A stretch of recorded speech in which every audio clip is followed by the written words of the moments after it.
Hello, everyone, and welcome to another episode of Selling Greenville, your favorite real estate podcast here in the upstate of South Carolina.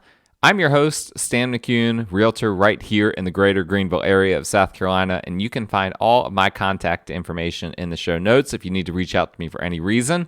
I particularly would like for you to reach out to me if you need a realtor in the Greenville area, so please keep me in mind for that. All my contact information, if you need to reach out to me for any reason, is right there in the show notes. And always my reminder to you guys, if you just have a second and you're using an app like the Apple Podcast app or like Spotify where you can leave a rating or a review, please go ahead and do that. Please, whatever app that you're using that you're listening to the show in, please make sure you subscribe to the show because that helps the show as well. If you download episodes, that also helps the show. All of these little things are ways that you guys can give back to the show if you're appreciating the content that I give you guys. Now, I am recording this on Friday, September 30th, just before we get hit by the outer bands of what is Ian, the hurricane. It was a hurricane. I don't think it is any longer, or if it is, it's soon going to be downgraded. But we are about to get hit by the outer bands of this storm.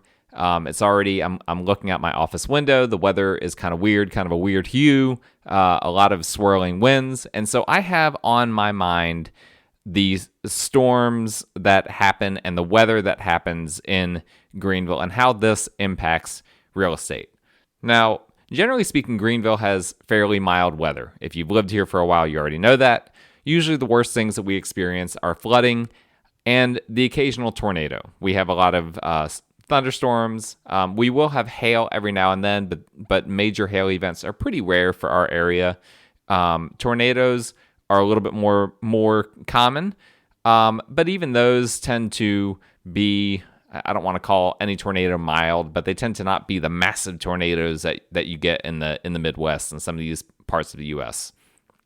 But that being said, we do occasionally have some major storms, and again, like I said before, flooding is a very common thing here in the Greenville area. And as I'm looking at some of the radar, by the way, I'm a bit of a weather nerd, and you guys might remember that I used to be an insurance adjuster, so I have a unique perspective on some of these things.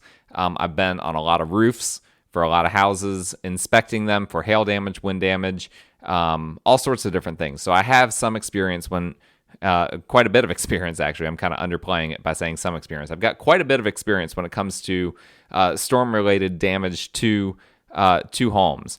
But with all that being said, I'm monitoring what's happening here very closely, and I expect that there will be some flooding.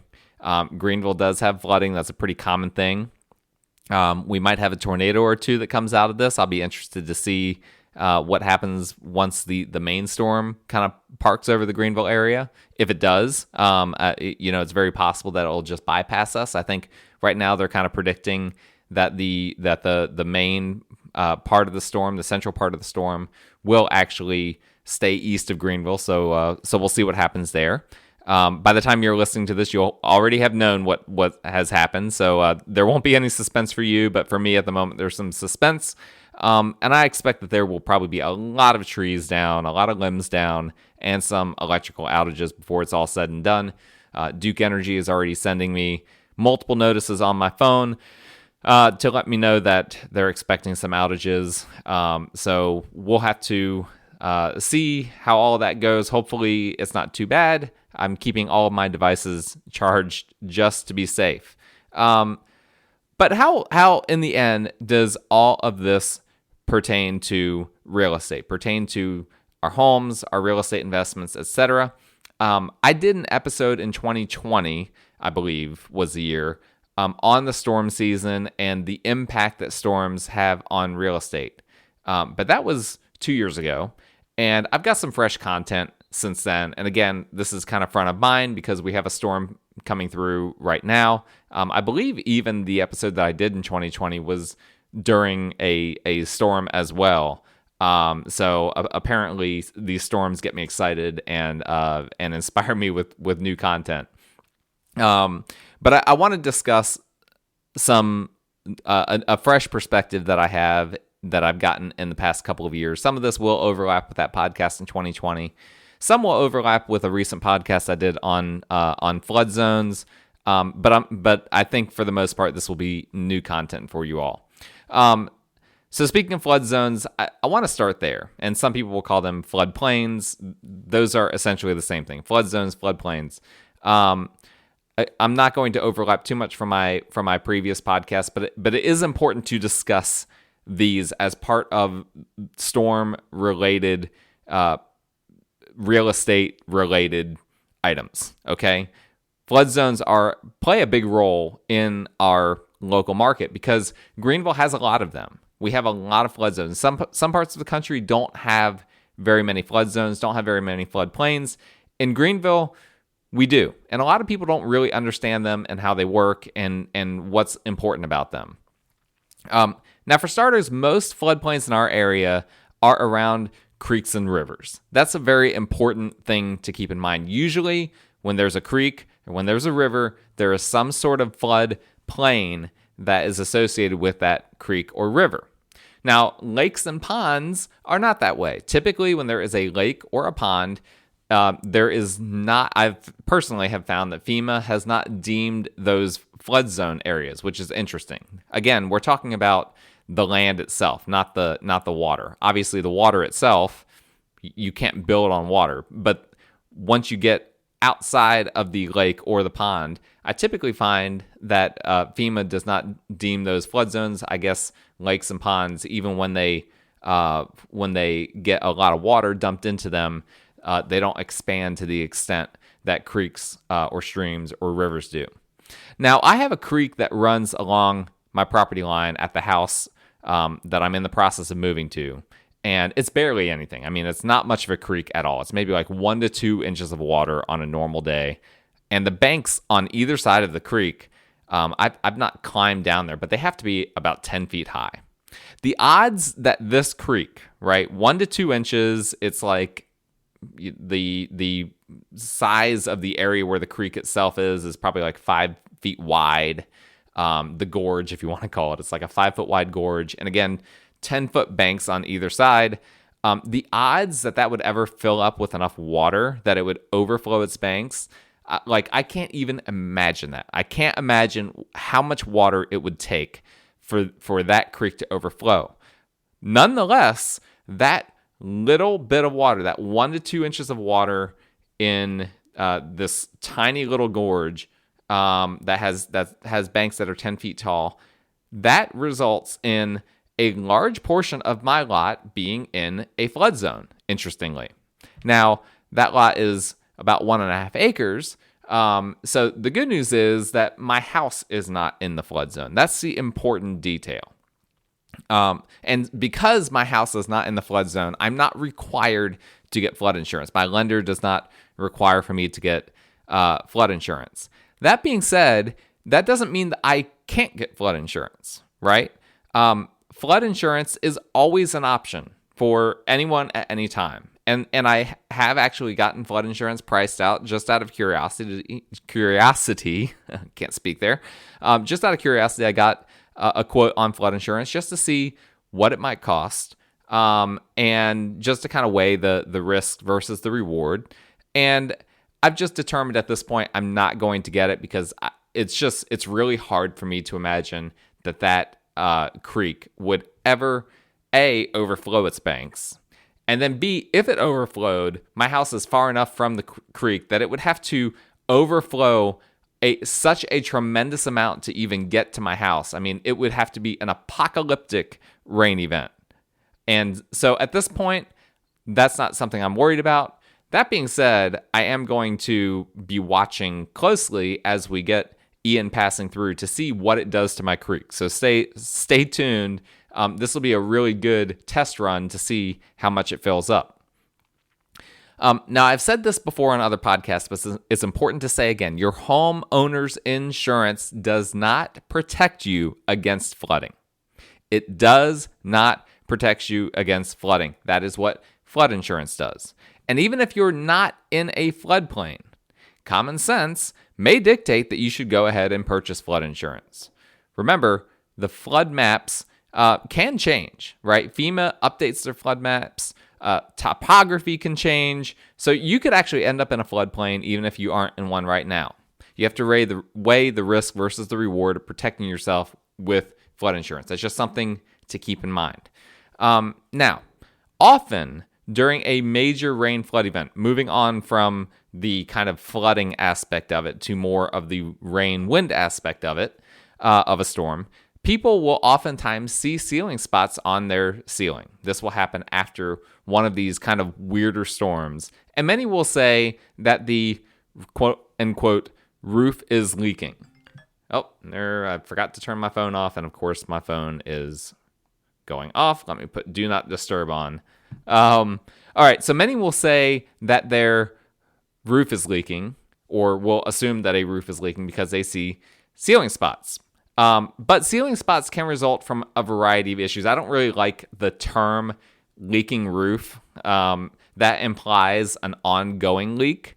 But oftentimes roof leaks are not ongoing. Oftentimes it is a one-time sort of thing that happens. That being said, I'm just going to use the term because it's mostly used, it's the most commonly used phrase in real estate, and because this is a real estate podcast, not a insurance podcast, I am just going to, for the sake of this podcast, use the term roof leak. So the most common reasons for roof leaks are two reasons, really. One is that the roof is old and worn out and just can't handle the elements anymore. And in the event of a worn out roof that just starts to leak, I've got bad news. If you've got an old roof that just starts to leak, you are likely going to be denied coverage by your homeowner's insurance. Roof leaks are covered by homeowner's insurance, typically.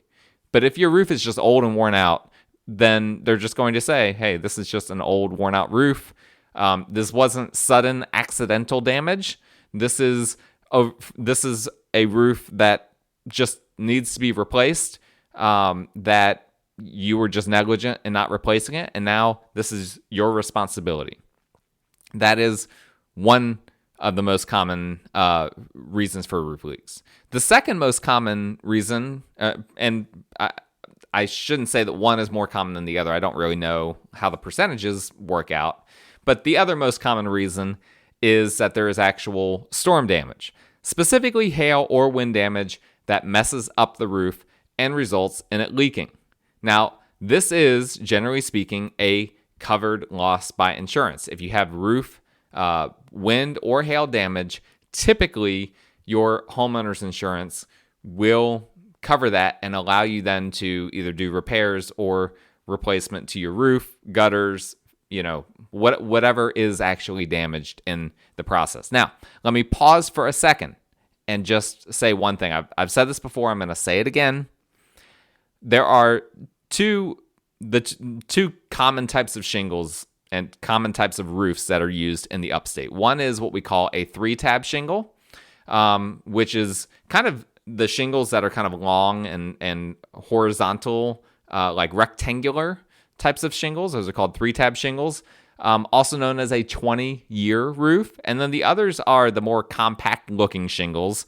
Again, if any of my insurance adjusting buddies are listening to this, that's going to hurt their ears. But I'm not talking to the insurance crowd. I'm talking to the real estate crowd. But the others are the shingles that kind of look more compact. Those are commonly called architectural shingles.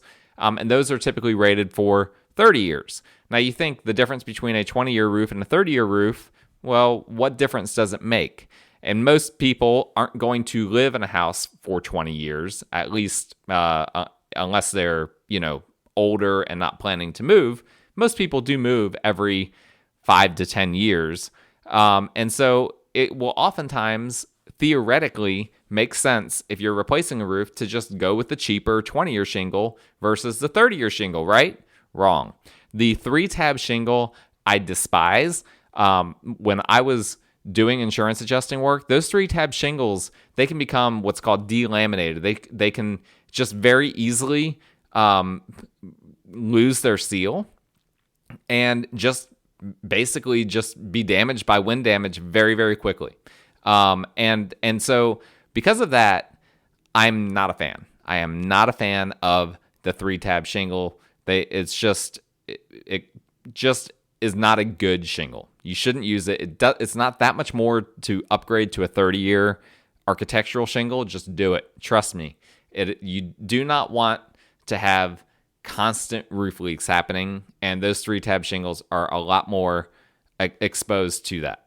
All right, that shameless plug. I am not getting paid by the architectural shingle industry. Big Shingle, they're not paying me to say that. That is just me trying to help you guys out. All right.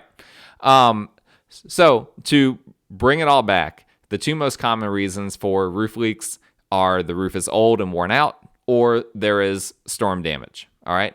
Now, all that said, there could be other potential reasons for a roof leaking. One is what we call in the insurance world a manufacturer's defect. Basically, for whatever reason or however, there is a bad batch of shingles. They are not caught by the roofing company. They just install the shingles, even though they are not good shingles, and then the shingles end up leaking. That becomes then a problem that your homeowner's insurance is not going to cover. However, you might have recourse with your roofing company. A lot of roofing companies will say, hey, there's a warranty on the work that we're doing. At that point, that's where that warranty becomes an important detail. There can also be installation issues, also where the warranty becomes an important detail. Now, the most common installation issues are related to how shingles are nailed to the roof, because ultimately that's how the shingles are up there. They're actually nailed to the roof. And it's really, really important where the nails are. And of course, if you've ever seen roofers up there, you can see that they're not oftentimes paying very close attention to where they're nailing the shingles. And that's where getting a good roofing company is really important. Because in terms of installing a roof and nailing the shingles, there are 2 very minor things that can be done wrong that will have a major impact that can result in a roof leaking. One is if they drive the nails too far into the shingles. And so what will happen is the nail will actually go straight through the shingles. And this can only be, I'm not saying that they do this all throughout the roof, just in a few spots. The nail will go straight through the shingles, and then that causes a little hole in the shingle that water can then get into. The other thing that I've seen happen is roofers nailing in between shingles. That's also a very common thing that can happen. And when that happens, basically, again, the nail is exposed. And so water in the right or wrong, depending on how you're looking at it, environment, water can then seep through the little area around the nail head and then can get into the roof that way. Now, there's also a phenomenon known as roof zippering, which is also typically an installation-related issue, which most commonly looks like shingles being blown up along the edges of the shingles. So, typical wind damage that you have, the front of the shingle comes up and perhaps just gets ripped off. And with zippering, it's the side of the shingle that ends up getting blown up. And again, this is most common with 3-tab shingles, but it can also happen with architectural shingles. Now, even though this would appear to be wind damage, right? You have the wind lifting the shingle up on the side. Homeowners insurance companies are going to deny this and say that this was an installation problem. The roofer misinstalled the roof. And I agree. A good roofer is capable of installing shingles in a way that they won't be able to be lifted along the edges. There are different ways of laying down shingles without getting too much into the weeds. And there is a quicker, vertical racking method that you can Google if you're really interested, that is more susceptible to zippering. It is not the right way to do it. You want the roofing company to do it the correct way. Basically start in the corners, work their way up the side. And that is that combined with some other things will result in your roof being strong enough to withhold those vertical winds and not lift the shingles up by the edges. Now, another phenomenon that we have run into, that I have run into, during my insurance adjusting days, was called wind-driven rain. Now, this is something that can happen particularly during major storms. And so when you have heavy swirling winds combined with a major rain event, again, typically hurricanes, tropical storms, etc., it can push rainwater into all sorts of places, up under soffits, behind fascia, into gable vents, all sorts of areas that typically are not exposed to rainwater at all, typically are not going to have issues with rainwater. And so what ends up happening in these instances is you think, okay, the roof is leaking, and you call your homeowner's insurance company, they come out, there's absolutely no wind damage, no hail damage, nothing wrong with the roof. So why do we have water spots all around the house, specifically kind of not really in the middle of the house, but along more the edges of the house? Wind-driven rain. And now I've seen wind-driven rain happen. When I say the edges of the house, I don't mean like directly, where the outer wall meets the ceiling. I mean, it can be several feet away from there. But if we're looking at water that's like literally like right in the middle part of the house, I would be skeptical whether that's wind-driven rain at that point. All that to be said, wind-driven rain is typically a covered loss by your homeowner's insurance company. So don't fret as long as it wasn't a manufacturer defect or an installation problem. Your homeowner's insurance should cover that. The buildup of ice or snow on a roof can also cause issues and leaks, but this isn't usually a problem in South Carolina.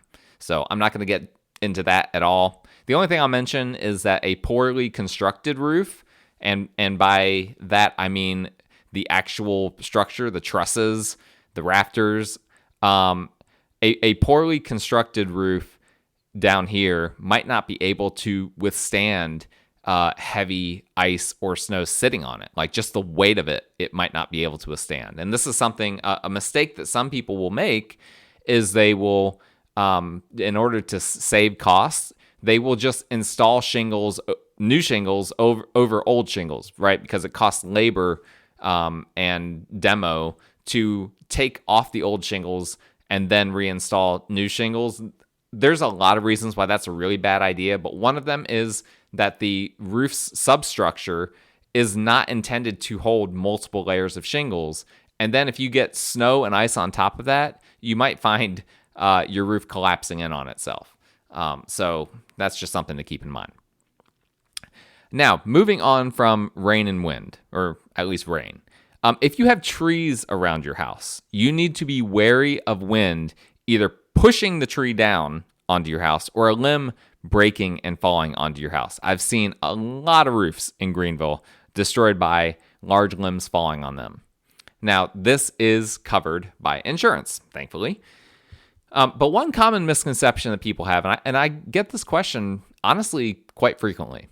A common misconception that people have is that if the tree or limb that damaged their house came from the neighbor's yard, that it's their neighbor's fault and their neighbor needs to file an insurance claim. That, from an insurance standpoint, is not true. It does not matter where the tree or the limb came from. If it damaged your house, it is your homeowner's insurance that needs to pay for it. Think about it this way. If a tornado came through town and picked up a bunch of limbs from your neighbor and blew those limbs onto your house and caused damage, would it be the fault of your neighbor whose tree was torn that the tornado did this? Would it be your neighbor's fault that the tornado transported these limbs from their house onto your house? No. I mean, you couldn't even prove that it was, perhaps you could find a way to do it, but it would be very difficult to prove that it was your neighbor's limbs that damaged your house. And it's really not any different with straight line speed. It was straight line wind, rather. Now, I will say this, and this is not legal advice, but I will just kind of throw this out there as an idea, as a thought. If your neighbor, in your opinion, was negligent and allowed a dying or dead tree to stay in place near your house and wouldn't remove it even though you asked them to and perhaps offered to do it yourself, at that point, you might have some legal options to explore. Talk to an attorney about that. I can't provide any legal advice because I am not an attorney, and it's I believe, a felony in the state of South Carolina for me to act as an attorney when I'm not. All right. Now, in general, aside from the wind potential aspect of trees, in general, it's not good to have trees right next to your house. Now, when I say right next to your house, I mean within a few feet of your house. Again, I'm not going to get too specific with that. If you are concerned about your house, have a contractor come look at it. But generally speaking, we all like trees, but there is a distance. They need to have some distance from the house because they can not only collapse on the house, but also tree roots can wreak havoc on your foundation, on your sewer system, on your septic system, and those types of issues typically are not going to be covered by your homeowner's insurance. So be very wary of trees near your house. They can cause all sorts of damage. And again, trees hanging over a home, they will also attract critters onto your roof and potentially into your attic. Bats, squirrels, maybe even mice. They'll also cause, typically, moss and fungus to grow on the roof, which then damages the roof. And then to add insult to injury, some people will then try to get the fungus off by pressure washing, doing stuff like that. No. Do not do that. You are destroying your roof if you go up there and do that. And also, while I'm talking about this, don't buy any of those roof extending sprays. I think I've mentioned this before. There are some companies that are offering to like spray your roof with something that's like supposed to extend it by so many years. Listen, your homeowner's insurance, if they find out that you've done that, they are going to absolutely say you just voided any coverage on your roof that we have in your homeowner's insurance policy by doing that. They will not accept that you have made unauthorized modifications to the shingles. They do not want anything sprayed on that roof. Do not spray your roof. That's just my personal opinion. Talk to your insurance company if you need more details. What about hail damage? Not all hail is equal, which is obvious. Size is the most important detail at the end of the day. And in Greenville, we get a lot of small hail. Occasionally, we'll get decent sized hail. Again, very rare that we get anything that resembles like those massive like baseball or softball sized hail that you'll see sometimes in the Midwest. Typically, we just have pea marble sized hail. And oftentimes that is not causing any damage to the roof. It's just not heavy enough to truly damage the roof in any meaningful way. So hail that actually damages a house in Greenville is fairly rare. But if you're curious if your home has hail damage, most of the time your homeowner's insurance won't dock you for asking them to come take a look to see if you have hail damage or not. That's something, again, talk to your homeowner's insurance company about it to make sure that they won't dock you for that. But most of the good ones won't. Most of the good ones will send an adjuster out to your house. If there's no hail damage, they'll just call it a day and just say you don't have hail damage. However, just remember that they are going to then document everything that they see around your house to make sure that you're keeping it in good condition. And so there's a little bit of a risk to that, right? It's kind of like letting the police into your house without a search warrant. You might not want that. I'm just going to throw that out there. And now I've seen multiple instances of people purchasing a home that already has hail damage to the roof. Not my clients. I have seen other people's clients. And I'm not just saying that. If I have clients that want to buy a roof and I can see hail damage on it, I will strongly discourage them from doing that. And up to this point, I've never had a client purchase a home knowing that it had hail damage, unless it was a fixer-upper and they need to replace the roof anyway. That's that's a problem, right? Because unlike Obamacare, homeowners insurance doesn't allow for pre-existing conditions to your roof. If your roof has hail damage, wind damage, whatever, when you purchase it, your homeowners insurance is not going to then come in and replace that roof for you.